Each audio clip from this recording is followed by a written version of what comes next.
Gwalior high court में जो doctor Ambedkar ji की प्रतिमा को लेकर के, स्थापना को लेकर के, अकेले ग्वालियर का मामला नहीं है, पूरे देश का मामला है। जहाँ कहीं भी बाबा साहब की मूर्ति लगाई जाती है, वो लोग जो लोकतंत्र में विश्वास नहीं करते, जो धर्मनिरपेक्षता में विश्वास नहीं करते, जो समतामूलक समाज में विश्वास नहीं करते।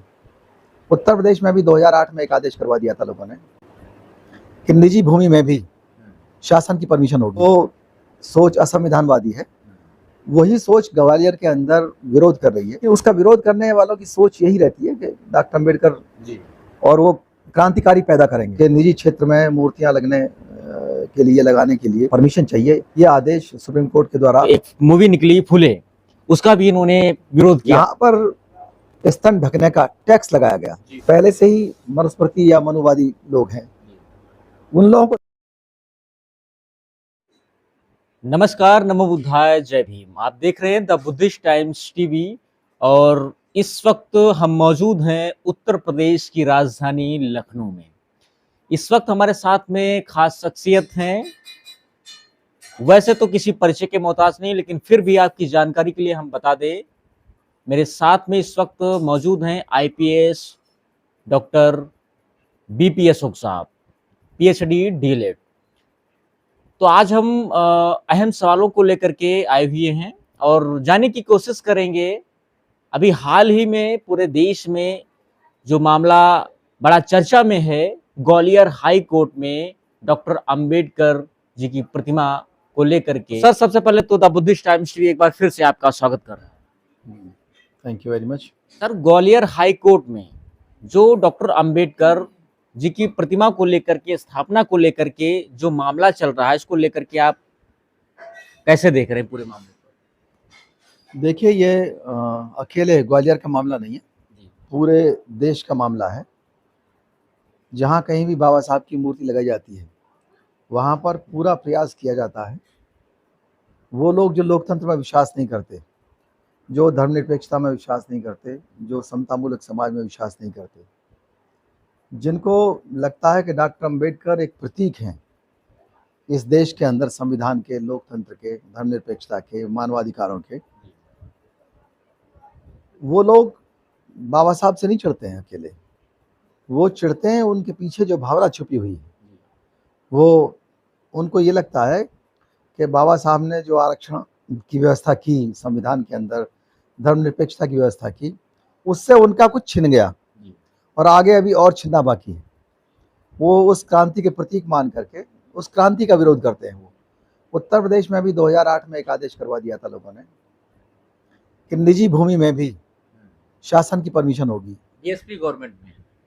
अब ये तो आप जानते हो 2008 की बात है ये, और वो आदेश निश्चित रूप से अपने आप में, जबकि सुप्रीम कोर्ट के पूर्व में भी निर्णय थे कि निजी भूमि में मूर्ति लगाने में कोई दिक्कत नहीं है, पर उत्तर प्रदेश में इस तरह का आदेश हो गया और बहुत सारे थानों में बाबा साहब की मूर्तियां ला करके लगा दी। लोगों ने अपने खेत में लगाई थी, अपने आंगन में लगाई, उन मूर्तियों को भी वहाँ नहीं लगने दिया गया। अपने पार्क में जो पार्क में मूर्ति लगी थी, उनका उन लोगों ने जो वो मेंटेनेंस था वो नहीं करने दिया गया। उनका स्थान परिवर्तन करना था वो भी नहीं करने दिया गया।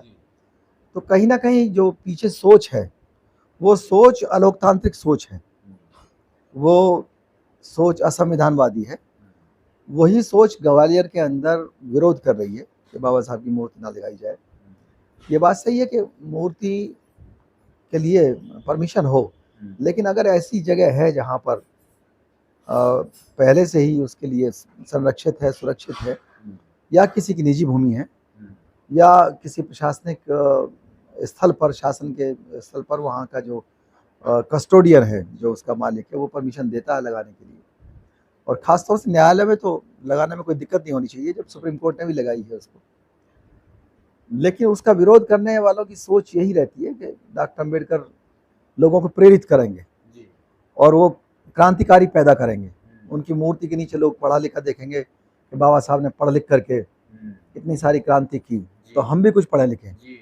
तो वो लोग जो अपने आप को मनुवादी कहते हैं या अपना आप को कहते हैं कि हम लोग डॉक्टर अम्बेडकर के विरोध में हैं, वो लोग इसमें बहुत बड़ी सफलता मानते हैं कि उन्होंने डॉक्टर अम्बेडकर की मूर्ति नहीं लगने दी। और हम भी इस पर अपील करते हैं कि इसमें जो संघर्ष किया जाए वो संघर्ष कानूनी रूप से किया जाए और किसी भी तरह से मूर्तियों के लिए कोई हिंसात्मक संघर्ष नहीं होना चाहिए, क्योंकि बाबा साहब बौद्ध धर्म में विश्वास करते थे। और इस तरह के जो भी आदेश हैं कि निजी क्षेत्र में मूर्तियां लगने के लिए लगाने के लिए परमिशन चाहिए, ये आदेश सुप्रीम कोर्ट के द्वारा, PIL के द्वारा ख़त्म किए जाने चाहिए। और सरकारों को भी इस पर ध्यान देना चाहिए कि निजी क्षेत्र में या किसी भी जगह मूर्ति का संरक्षण हो रहा है, मूर्ति को पुनर्उद्धार हो रहा है उसका, तो उसमें क्या दिक्कत है किसी को। उसमें कुछ वकीलों का एक वीडियो भी वायरल हुआ है सर, तो वो तो ऐसी बात कर रहे हैं जैसे लोकतंत्र देश में है ही नहीं। पूरे मामले पर ये साबित होता है कि भारत में कहीं ऐसा तो नहीं, एक बार फिर से मनुस्मृति जैसा पूरा माहौल तैयार हो रहा है। देखिए, जो लोग धर्मांधता में विश्वास रखते हैं, जिन लोगों को अभी भी ये गलतफहमी है कि वो वर्ण व्यवस्था को दोबारा लेकर के आ जाएंगे, और उन्हें पूरा विश्वास है कि हमारे देश का जो समाज है, जो अशिक्षित है, अनपढ़ है, पिछड़ा वर्ग है, वो क्रांति नहीं कर पाएगा, तो वो लोग अभी भी सोचते हैं कि हम किसी भी तरह से वर्ण व्यवस्था को दोबारा लेकर के आ जाएंगे और लोगों के ऊपर थोप देंगे, जबकि ऐसा नहीं है। पढ़ाई लिखाई आ गई है लोगों के अंदर और लोग जागरूक हो रहे हैं धीमे धीमे। अम्बेडकरवाद अपनी जगह जमा रहा है, तो ऐसा नहीं हो पाएगा कि लोकतंत्र को एक तरफ कर दिया जाए या धर्मनिरपेक्षता को एक तरफ कर दिया जाए या संविधान को हटा दिया जाए। ऐसा नहीं हो पाएगा, ये गलतफहमी है लोगों की। देश तो संविधान से ही चलेगा। ये गलतफहमी न किसी वकील को रहनी चाहिए, न डॉक्टर को, न मास्टर को, किसी भी व्यवसाय के लोगों को ऐसा नहीं लगना चाहिए। अति उत्साह में इसलिए हैं लोग बाग कि उनको लगता है कि पीछे से शासन प्रशासन उनका साथ देगा, और बहुत जगह ऐसा होता भी है, लेकिन फिर भी हम लोग कानून के शासन में रहते हैं। वो लोग कुछ भी करें, हमें तो कानून के आधार पर ही चलना है। नहीं, इन लोगों ने तो हमेशा से जो है, हजारों सालों से जो है, इन्होंने जो है जैसे ज्योतिबा फुले जी या सावित्रीबाई फुले जी जो है, अभी एक मूवी निकली फुले, उसका भी इन्होंने विरोध किया, जाहिर विरोध किया, और सिनेमा हॉलों में लगने तक नहीं दिया। देखिए, जो भी प्रयास होता है समता मूलक समाज के लिए, या जो भी सुधार होता है इस देश के अंदर, आप सोचिए कि पूरी दुनिया में सुधारों का विरोध उतना ज़्यादा नहीं हुआ। यहाँ पर स्तन ढकने का टैक्स लगाया गया, स्तन ढकने का टैक्स, जबकि ट्राइबल सोसाइटी से जो लोग आए थे, सुधार हुआ। पहले सब लोग नंगे रहते थे, फिर बाद में वस्त्र पहनना शुरू किया। ये एक सुधार की प्रक्रिया थी, एक विकास की प्रक्रिया थी, उसको अपनाया नहीं गया। उस विकास और सुधार की प्रक्रिया पर टैक्स लगाया गया। ऐसे ही जब पेशवा साम्राज्य था, तो पेशवाओं ने विधवा विवाहों पर कर लगाया था, उसका नाम था पतदान टैक्स। तो विधवा विवाह सुधार कार्यक्रम का एक बहुत बड़ा स्तंभ रहा है, उसका विरोध तक किया गया लोगों ने। तो बाबा साहब अम्बेडकर हों, चाहे ज्योतिबा फुले, सावित्रीबाई फुले, इन लोगों ने तो भारत को दोबारा से रिकंस्ट्रक्ट करना चाहा, समता मूलक समाज बना करके। लेकिन समता मूलक समाज बनने के बाद जो पहले से ही मनुस्मृति या मनुवादी लोग हैं, उन लोगों को लगता है कि उनके एकाधिकार छिन जाएंगे, उनका नुकसान हो जाएगा। उनका जो आराम से काम चल रहा है वर्ण व्यवस्था में, उनके पैर पूजे जाते हैं, उनको कम मेहनत करनी पड़ती है, उनको कम संघर्ष करना पड़ता है, उनको बिना संघर्ष के बहुत बड़ा सम्मान मिल जाता है, नौकरियां मिल जाती हैं, और लोग बाग सर पे बिठाते हैं, हर पर्व पे उन्हें पैसा मिलता है। तो वो सब खतरे में पड़ जाएगा समता मूलक समाज अगर आ गया तो। जैसे उदाहरण के रूप में महिलाएं हैं, महिलाएं चाहे वो किसी भी जाति की हैं, उनका नुकसान बहुत ज़्यादा होता है। लेकिन फिर भी जो वर्ण व्यवस्था में तथाकथित उच्च पायदान पर महिलाएं हैं, पढ़ी लिखी भी हैं, लेकिन वो भी हिंदू कोड बिल का विरोध करती रही हैं। तो उनको जाति से ज़्यादा प्यार है, उनको वर्ण व्यवस्था से ज़्यादा प्यार है, उनको समता मूलक समाज से प्यार नहीं है। वो ये नहीं सोचते कि अगर समता मूलक समाज आ जाएगा तो बदले की भावना नहीं होगी। ऐसा तो है नहीं कि पिछड़े समाज को या जो SC ST के लोग बाग हैं, उनको आप हमेशा दबा के रख पाएंगे। आज 70,000 अपराध, अत्याचार शेड्यूल्ड कास्ट, शेड्यूल्ड ट्राइब के ऊपर हर साल होते हैं। ये कोई हमेशा चलने वाला नहीं है, ये आगे नहीं चलेगा। या तो कानून सफल होगा इसमें, इसको ठीक करने के लिए। कानून सफल नहीं होगा तो लोगों में वैर की भावना बढ़ेगी, और बुद्ध ने कहा वैर से वैर शांत नहीं होता, इसलिए शांति में विश्वास रखने वाला है। लेकिन अगर कानून या कॉन्स्टिट्यूशनल मेथड सारे खत्म हो गए और संवैधानिक रूप से काम नहीं चला तो बदले की भावना बढ़ेगी लोगों में, उसमें नुकसान सबका होगा। जो बदला लेता है या जो बदले की आग को झेलता है, दोनों का नुकसान होता है। तो इसमें तो अम्बेडकरवादी समाज या बौद्ध समाज की स्थापना, समतामूलक समाज की स्थापना सबके फेवर में है। फुले मूवी का विरोध नहीं करना चाहिए। फुले जी ने तो उन लोगों के लिए भी काम किया जो लोग अपने बच्चों को पालने को तैयार नहीं थे।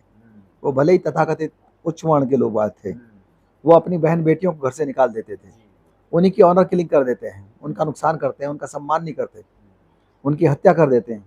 उनको भी शरण दी ज्योतिबा फुले ने, सावित्रीबाई फुले ने। महानता की परिभाषा को पूरी तरह से अपने ऊपर वो लेते हैं और उन्होंने जो महान कार्य किए उनसे पहले निश्चित रूप से व्यवहार में कोई नहीं कर पाया। जो बुद्ध का सपना था समतामूलक समाज का, वही सपना ज्योतिबा फुले का था, जिसको बाबा साहब डॉक्टर अम्बेडकर ने आगे जाकर के पूरा किया।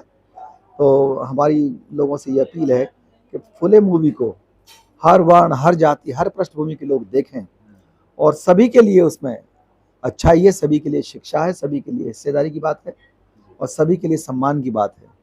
और जिस तरह से अपमान किया गया सावित्रीबाई फुले का, उस अपमान पर लोगों को शर्म आनी चाहिए। खासतौर से वो लोग जो लोग विरोध कर रहे हैं, उनको तो जरूर देखनी चाहिए कि तुम्हारा अतीत क्या है, तुम क्यों अपमान करते हो इन लोगों का। जो लोग तुम्हारे लिए सुधार की बात करते हैं, उनका अपमान क्यों करोगे और कब तक करोगे। तो मैं तो अपील करूंगा उनसे भी, जिनको समतामूलक समाज से घृणा है, जिनको वर्ण व्यवस्था से प्रेम है, वो भी देखें। और जो लोग सुधार कार्य करना चाहते हैं, वो लोग जीवन साथी को साथ लेकर के, परिवार को साथ लेकर के, पे बैक टू फैमिली करते हुए, पे बैक टू सोसाइटी करते हुए आगे बढ़ें और समाज के अंदर काम करें, सुधार करें, ताकि आगे आकर के इस समाज के अंदर बदले की भावना, वैर भावना ना बढ़े और समतामूलक समाज में सब लोग अपना अपना हिस्सा लेकर के और साथ रहें, कोई अत्याचार ना हो। और जो लोग अपनी बहन बेटियों, बहुओं के साथ अत्याचार करते रहे हैं, तो वो लोग न्याय होता हुआ नहीं देख सकते उन लोगों के साथ जो उनके नीचे दबे हुए रहे। तो ये तो एक जुडिशियल कैरेक्टर की कमी हो गई ना। न्यायिक चरित्र का विकास अब भारत के लोगों को कर लेना चाहिए। नहीं, इन मनुवादियों ने तो हमेशा से जो है उच्च कैटेगरी के लोगों ने हमेशा से महिलाओं को दबा के रखा, उनको शिक्षा से वंचित रखा, उनको अपने घरों तक ही सीमित रखा, घर से बाहर जाने ही नहीं दिया गया। तो इसको जो है आज़ादी दिलाती है फुले मूवी, ये प्रेरणा देती है समाज को, देश को, दुनिया को। तो जिसको लेकर के अभी हाल ही में जो है मनुवादियों के द्वारा जो विरोध किया गया, ये जाहिर विरोध था इनका, लेकिन ये देश के लिए बहुत ही गर्व की बात है, दुनिया के लिए गर्व की बात है कि ऐसे महापुरुष ज्योतिबा फुले जी, सावित्रीबाई फुले जी, फातिमा जी ने मिल करके जो समाज के लिए, देश के लिए जो है उन्होंने संघर्ष किया। और सभी से मेरा आग्रह है कि आप ज्योतिबा फुले मूवी को ज़रूर देखें। तो फिलहाल आज की इस खास कवरेज पर क्या है आपकी प्रतिक्रिया, हमें कमेंट सेक्शन में जरूर बताएं। देखते रहिए द बुद्धिस्ट टाइम्स टीवी और इस खास कवरेज को अधिक से अधिक शेयर करना ना भूलें। नमस्कार, नमो बुद्धाय, जय भीम।